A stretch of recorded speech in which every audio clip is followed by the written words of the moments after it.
தமிழ்நாட்டுக்கு என்னதான் ஆச்சு? ரீசெண்டா பாத்தீங்கன்னா, ஆணவ கொலை வந்து ரொம்ப அதிகமாயிட்டு வருது. திருநெல்வேலி ஒரு பொண்ணு, சென்னை ஒன்ல ஒர்க் பண்ற ஒரு பையன். நல்லா செட்டில் ஆன பையன் மாசம் ₹1,00,000 ஐடில சம்பாதிச்சுட்டு இருக்கா. அந்த பொண்ணு என்னத்த புடுங்குதுன்னு தெரியல ஆக்சுவலி. 2 பேரும் லவ் பண்ணியிருக்கானுங்க. ஸோ வேற ஜாதினால அந்த பையன் பொண்ணு வீட்ல அந்த பையனை குத்தி கொலை பண்ணியிருக்கானுங்க.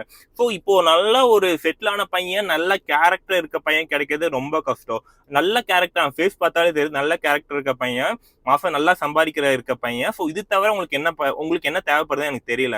கெட்ட பசங்களை ஓடி ஓடி போய் நல்லா லவ் பண்றீங்க, கல்யாணம் பண்றீங்க. அவன் கஞ்சா அடிப்பா, தம் அடிப்பா, எல்லாமே பண்ணுவான். ஆனா அவனுக்கு போய் திருத்துறேன்னு பேர்ல எல்லா விஷயம் பண்றீங்க. அவன் ஃபேஸ் பார்த்தா தெரியுது நல்ல பையன், அவனை போய் ஜாதிக்காக குத்தி கொலை பண்ணிருக்கீங்க. உங்களுக்கு எல்லாம் ஜாதி என்னத்தடா புடுங்க போகுது? சோ உங்களுக்கு அதுதான் சோறு போட போதா? ஒரு மயிறு புடுங்க போறது கிடையாது.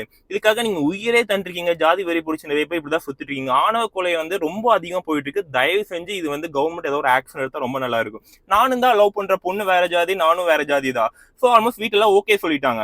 ஜாதி வச்சு நீங்க ஒரு மயிறு புடுங்க போறது கிடையாது. அந்த ஜாதி வந்து உங்க லைஃப் லாங் எதுவும் வரப்போறது கிடையாது. சோ இதனால அந்த பையன் லைஃபே ஸ்பாயில் ஆயிடுச்சு. நான் எல்லா பொண்ணுங்களும் தப்பு சொல்ல மாட்டேன். சில பொண்ணுங்கள பாத்தீங்கன்னா பையன் நல்ல பையனா இருப்பா, சோ அவன் லைஃப்ல செட் ஆயிருக்க மாட்டான். அந்த பொண்ணு இவனை வச்சு சோறு போடும். சோ இந்த மாதிரி பொண்ணுங்களும் இருக்காங்க.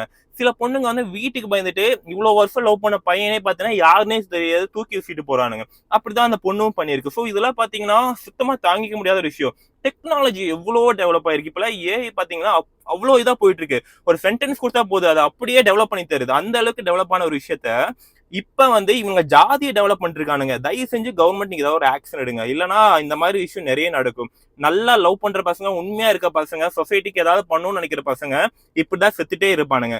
சோ இப்போ ரீசெண்டா அந்த போலீஸ் நடந்த ஒரு சம்பவம், லைக் ஒரு பையனை போட்டு ஒரு 4-5 போலீஸ் அடிச்சிருக்கானுங்க. இந்த மாதிரி விஷயம். இப்போ பாத்தீங்கன்னா இந்த ஜாதி வரி பிடிச்சி ஒரு பையனை கொலை பண்ணிருக்கானுங்க. சோ எல்லாமே பசங்களுக்கு தான் நடக்குது. பசங்களுக்குன்ட்டு ஒரு ஃபேவரான சட்டம் போடுங்க தயவு செஞ்சு. ஓகேவா?